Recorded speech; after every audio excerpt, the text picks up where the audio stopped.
చాలా రోజుల నుంచి ఎంపీటీసీ ఎన్నికలు జెడ్పీటీసీ ఎన్నికలు పెడతారా, జిహెచ్ఎంసీ పెడతారా? మహేష్ కుమార్ గౌడ్ అంటా ఉన్నాడు 80% జిహెచ్ఎంసీలు మాయే.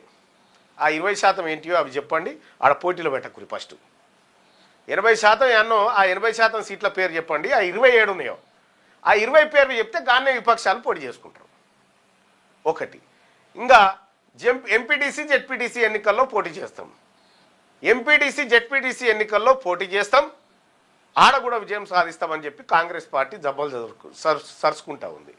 నేను అడుగుతా ఉన్నా, సరే కాంగ్రెస్ పార్టీ ఆడ గెలుస్తుందా, బీఆర్ఎస్ గెలుస్తుందా, ఇంకోటి గెలుస్తుందా, మేము గెలుస్తామా, ఎవరు గెలుస్తామో పక్కకు పెడితే 3 పార్టీలలో ఉన్నటువంటి బీసీలారా చూసిరా, బీఆర్ఎస్ పార్టీ కాంగ్రెస్కు మద్దతు ఇస్తుంది, కాంగ్రెస్ పార్టీకి బీజేపీ మద్దతు ఇస్తుంది, Congress BJP BRS ఒకటవుతుంది.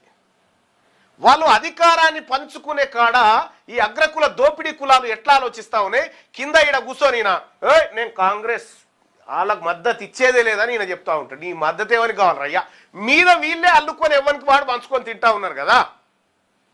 BRS మద్దతుతోని Congress ఎన్ని మున్సిపాలిటీ దక్కించుకోలే, బీజేపీ మద్దతుతోటి బీఆర్ఎస్ ఎక్కడ దక్కించుకోలే.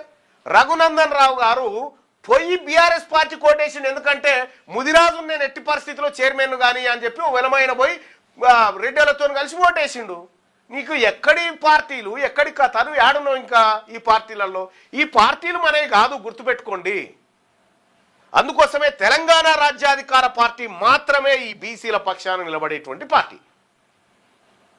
మీరు ఇంకా మీ అందరికి కూడా చెప్తా ఉన్నా, వీళ్ళు ఒకవేళ మీ చేతికి అధికారం ఇవ్వాల్సి వచ్చినప్పుడు మిమ్మల్ని జావనన జావగొడతారు కానీ మీకు ఇయ్యరు. అందుకోసమే వాళ్ళని పక్కకు పెట్టి గీత గీసి రెడ్లు వెనమాలకు మనకు సంబంధం లేదని యువతరికి వచ్చి మనం అధికారాన్ని తీసుకోవడమే మన ముందున్నటువంటి ఆప్షన్. ఒక్కొక్క తాన ఇంకా మీరు చూడరి, ఇప్పుడు చైర్మన్లు మేయర్లు అయ్యారు కదా, అంటే నెక్స్ట్ లెవెల్ మీరు ఎమ్మెల్యే స్థాయి కదా. ఇప్పుడు మీరు చైర్మన్లు దిగిపోయే టైంగా మీరు జర్ర చేయనయ్యే టైంకి మీ మీద కేసులు, మీ మీద ఆరోపణలు, మీ మీద పత్రికల్లో రాతలు వస్తాయి, ఇవన్నీ వస్తాయి. మీరు డిమోలరైజ్ అయిపోయి వెళ్ళిపోతారండి. మళ్ళీ కొత్తనికి అవకాశం, మళ్ళీ బీసీని చేసిన ఎమ్మెల్యే గారని అంటారు. మోసం ఇదంతా. జాగ్రత్తగా ఉండండి బీసీలారా. నిన్ను మ్యాక్సిమం ఇక్కడ దాకా తీసుకురాగలుగుతారు, ఇక్కడ నుంచి అడుగు ముంగటికి ఏనియర్. ఎందుకు ఏనియర్ అంటే నువ్వు ఎమ్మెల్యే అయితే ఆయనకి ఏముండదుగా. ఇక్కడనే నీ మీద ఆరోపణలు, నీ మీద ఓ వర్గాన్ని తయారు చేసి నీ మీద ఆరోపణలు చేయిస్తూ ఉంటారు, నేను డిమోరలైజ్ చేస్తూ ఉంటారు, నీ మీద కేసులు పెట్టిస్తూ ఉంటారు, మొత్తం ఆస్తులు కొల్లగొట్టిండని రకరకాల దోపిడి దొంగలంతా వీళ్ళే. చాలా జాగ్రత్తగా ఉండండి. ఎట్టి పరిస్థితుల్లో రెడ్లను వెలమని నమ్మకండి. మేయర్ అయినటువంటి బీసీలారా, కార్పొరేటర్లు, కౌన్సిలర్లుగా గెలిచినటువంటి బీసీ సోదరులారా, రెడ్లను ఎట్టి పరిస్థితుల్లో నమ్మకండి. మీరు చాలా డేంజరస్. ప్రతి నాగుంబాముకు విషమే ఉంటుంది. ఏ దానికి విషం ఉండదు, నాగుంబామే కానీ విషం ఉండదు అనేటట్లు ఉండదు. చాలా జాగ్రత్తగా ఉండండి. నేను చెప్పదలుచుకున్నటువంటి అంశం అది.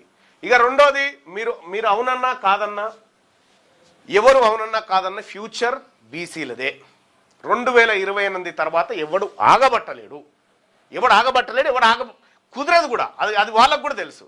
ఎందుకంటే ఓ రకంగా రేవంత్ రెడ్డికి థ్యాంక్స్ చెప్పాలి. ఒకవేళ బీసీలో నువ్వేమైనా ఇంప్లిమెంట్ చేస్తావేమో అని అనుకున్నా కానీ నువ్వు చేయవు, నీతోటి కాదని అర్థమైపోయింది. కాబట్టి నీ పతనాన్ని నీవే శిలాశాసనం మీద రాసుకుంటున్నావు. పలానా రోజు నేను పతనమైపోతా అని చెప్పి. అంత పెద్ద నీ అంత కేసీఆర్నే ఖతం చేసింది ఈ గడ్డ. ఆఫ్టర్ ఆల్ నువ్వెంత సాటు గురికి బైకుల మీద ఉరికి గేట్లు ముట్టుకొని ఈ కామెడీ చేసేయాలి బంద్ చేయి.